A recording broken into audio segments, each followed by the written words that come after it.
धन्यवाद आदरणीय रविंद्र जैन जी। सर्वप्रथम आज अमरावती देवी पब्लिक स्कूल के इस प्रांगण में क्लास में अपना अलग स्थान प्राप्त किए हुए हमारे छोटे भाई बहन के पुरस्कार वितरण समारोह में हमारे बीच में उपस्थित सदर ब्लॉक प्रमुख प्रतिनिधि भाई विवेक कुमार गुप्ता जी, कटारा के ग्राम प्रधान प्रतिनिधि बड़े भैया मिथिलेश सिंह जी, मंच पर मौजूद आदरणीय अशोक गौड़ जी और हमारे साथ ग्राम सभा बागा पार्क के विकास को आगे ले जाने की सोच रखने वाले हमारे विरुद्ध चुनाव लड़ने वाले भाई विश्वनाथ यादव जी, साथ में आदरणीय जितेंद्र आरूफ कवि जी, हमारे हल्का के ग्राम पंचायत के लेखपाल भाई सुनील कुमार यादव जी और माननीय क्षेत्र पंचायत सदस्य भाई अरविंद सिंह जी, भाई हरेंद्र गौतम जी और हमारे साथ चल करके आए हुए भाई दिनेश कन्नौजिया प्रेम सागर वर्मा जी के साथ विद्यालय के प्रबंधक भाई धर्मेंद्र कुमार यादव जी का, विद्यालय के सभी सम्मानित अध्यापक अध्यापिकाओं का और सामने बैठे हुए इस विद्यालय को आगे ले जाने में अपना सहयोग दे रहे हमारे क्षेत्र के सभी सम्मानित अभिभावक गण का और आप सभी नन्हे मुन्ने प्यारे बच्चों का इस विद्यालय के प्रांगण में आपके भाई आपके बेटा विवेक प्रताप सिंह उर्फ निक्कू भैया की तरफ से बहुत बहुत स्वागत, अभिनंदन, वंदन, नमन, प्रणाम है। आज हमारे सभी वक्ताओं ने आप सभी के बीच में अपनी अपनी बात रखा। आपको सोचना है, आपको समझना है कि जितने भी लोग आपके सामने बैठे हैं सभी अपनी अपने क्षेत्र में मेहनत के बलबूते ही यहाँ पर मौजूद हैं। और मैं जरूर कहना चाहूंगा सभी लोगों ने अपनी अपनी बात रखा है, उन्हीं लोगों के बात में से कुछ बात निकाल करके मैं आपको बताना चाहूंगा कि जीवन में सफलता का कोई अंतिम पड़ाव नहीं है कि आप क्या हो गए। मैं प्रधान हूं, भाई हमारे प्रमुख हैं, मैं उनसे छोटा हो गया। अभी हमारे बीच में विधायक जी आ जाएंगे, प्रमुख जी उनसे छोटे हो जाएंगे, माननीय सांसद आ जाएंगे, विधायक जी उनसे छोटे हो जाएंगे। तो जो नंबर का जो गेम है वो हमेशा लगा रहेगा और हमें और आपको जरूर सोचना है कि अगर हम अपने जीवन का कोई लक्ष्य बनाए हैं तो उस लक्ष्य को मुझे कैसे पाना है,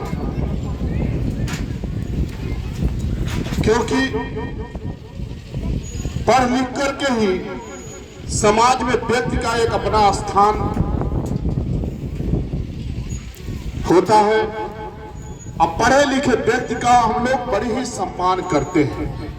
आप लोगों से जरूर ये पूछना चाहूंगा, हमारे नर्सरी से लेके कक्षा 8 तक के हमारे छोटे भाई बहन यहाँ पे उपस्थित हैं। कोई बात होती है तो हम लोग नहीं बोल देते हैं, अगर कोई बात हो तो हम लोग को बोल देते हैं ना कि गंवार हवा का बोलते हैं ना। क्यों बोलते हैं हम इसलिए बोलते हैं, हमें लगता है कि ये कम पढ़े लिखे हैं या ये पढ़ लिख कर भी गलती कर रहे हैं इसलिए उन्हें गंवार बोला जाता है। तो आप लोगों के बीच में मुझे बोलने का अवसर मिला है।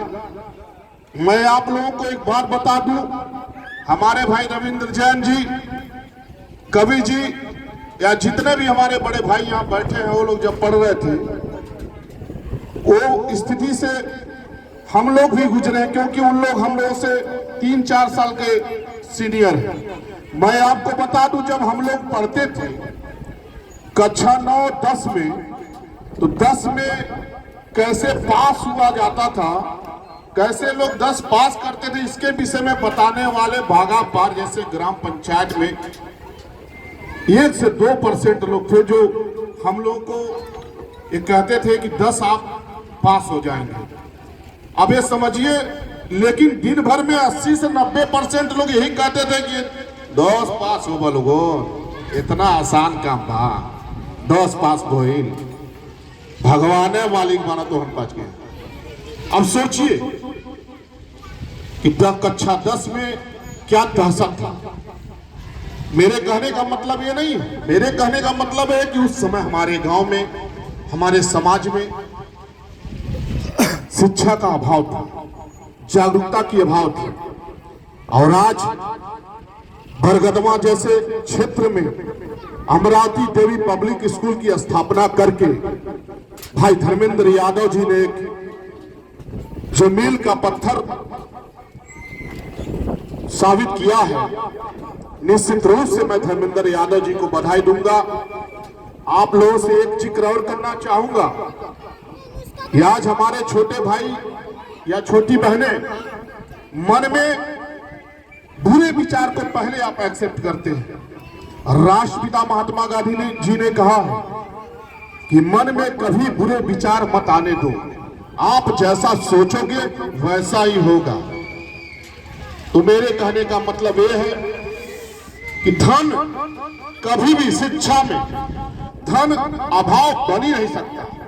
आपको मैं बता दूं कि आप लोग भी मध्यम वर्ग, निम्न वर्ग के घर से आते हैं। इस बागापान में कोई हाई लेवल का व्यक्ति नहीं है, एक दूसरे से हम लोग आगे पीछे जरूर है, लेकिन बागापान की धरती पे कोई बहुत बड़ा राजा या बहुत बड़ा महाराजा नहीं है। इसको आप जरूर दिमाग में बैठा लें। जब मैं कक्षा 9 में पढ़ रहा था तो मैं साइकिल के लिए मैं रो रहा था। अब आप में से बहुत से लोग कहेंगे कि अरे निक्कू भैया की दिक्कत हो सकेला, तो मैं परिस्थिति थी वो, मैं कक्षा 9 में साइकिल के लिए रो रहा था। और आपको जान करके आश्चर्य होगा कि हमारे गांव के ही प्रदीप वर्मा, जो मेरा बचपन का मित्र है, उसके पिताजी दैनिक मजदूरी करते थे और आज भी करते हैं। वो राजगीर का काम करते हैं, घर जोड़ने का काम। उनकी साइकिल पहले खरीदी गई थी और उसी के साइकिल पे मैं बैठ के जाता था महाराजगंज पढ़ने। अब सोचिए, अभिभावक को ध्यान देना होगा मेरी बात पर कि कहां मैं और कहां अमेरिका वर्मा जी का परिवार। लेकिन अमेरिका वर्मा जी ने अपने बच्चे के लिए, अपने बच्चे को पढ़ाने के लिए मुझसे पहले साइकिल खरीद करके अपने बच्चों को दिया था। मेरे जैसे परिवार में उस समय मैं नहीं देख पाया। अब मैं जब हाई स्कूल में गया, हाई स्कूल पास किया, तब मुझे साइकिल मिला था। और आपसे बता दूं, उसके बाद भी ये रोने का सिलसिला खत्म नहीं हुआ था। मैं गोरखपुर में जब मैं डिवीजन ऑफ पीजी कॉलेज में मैं एडमिशन लिया था, तो मैं लगातार 3 साल अपने दोस्तों के साइकिल से, अपने दोस्तों के मोटरसाइकिल से, और यहाँ से चरगावा ब्लॉक के ठीक सामने एक कॉलोनी है, रेल बिहार कॉलोनी, मैं वहीं पर अपने मामा के वहां रहता था। और वहां से 5 रुपया देके मैं काली मंदिर तक टेम्पू से जाता था। तो गरीबी का कोई बहुत मतलब नहीं है। आपके जीवन का एक लक्ष्य होना चाहिए। आपको जो बनना है आप निश्चित तौर पे बनोगे। बस आपके अंदर एक जुनून होना चाहिए, एक लक्ष्य, एक टारगेट का होना चाहिए कि मुझे ये चीज बनना है। और किसी भी क्षेत्र, ऐसा नहीं है डॉक्टर इंजीनियर बनके, आप किसी भी क्षेत्र में चाहें तो अपना कैरियर बना सकते हैं। और जब आप अपना कैरियर बनाएंगे तभी आपका, आपके इस विद्यालय का, आपके माता पिता का, आपके गांव का, आपके जिला, आपके प्रदेश का नाम रोशन होगा। तभी आप भारत के भविष्य जो आपको कहा जाता है उसे आप सफल कर पाएंगे। तो साथियों, मेरे छोटे भाई बहनों, मुझे बड़ी खुशी है, बड़ी ध्यान से आप लोग मुझे सुन रहे हैं। मैं बस यही कहूंगा कि जीवन का जो लक्ष्य है उसे पाने के लिए आप सदैव मेहनत करिए। बिना मेहनत के आप कभी आगे नहीं बढ़ सकते। लेखपाल साहब ने कहा है कि आज 8 घंटा अगर पढ़ना है, अगर इससे आप भाग गए तो कल 12 घंटा काम करना पड़ेगा। 12 घंटा काम का मतलब गुलामी करनी पड़ेगी। देश के हमारे कितने वीर जवानों ने शहीद होकर के इस देश को 15 अगस्त सन 1947 को आजाद किया। क्योंकि आप आजाद हैं। आज के जमाने में कोई रोक तो नहीं रहा है आपको पढ़ने के लिए। तो अगर आप मेहनत से पढ़ेंगे किसी भी क्षेत्र में, सिर्फ पढ़ाई में आपका कोई अवरोधक नहीं है, लेकिन अगर आप एक छोटा सा गांव का प्रधान का चुनाव लड़ने जाएं, तब भी देखिए बैठे साथी में बैठे हैं, उनसे मैं डर रहा हूं, ये मुझसे डर रहे होंगे कि कहीं हमको हरा न दे, हमको भी डर कहीं है ना हरा दे। लेकिन अगर आप पढ़ेंगे उसमें आपको कोई नहीं रोकेगा। पढ़ लिख करके आप आगे बढ़ेंगे। मेरी शुभकामनाएं हैं। अतिथियों का पुनः एक बार फिर स्वागत अभिनंदन करते हुए आप सभी अमरावती देवी पब्लिक स्कूल के हमारे छोटे भाई बहन के उज्जवल भविष्य की शुभकामनाओं के लिए आप सभी को बहुत बहुत शुभकामना देता हूं। आप सभी का बहुत बहुत धन्यवाद। जय हिंद, जय भारत, जय अमरावती देवी पब्लिक स्कूल, जय बागापार। धन्यवाद।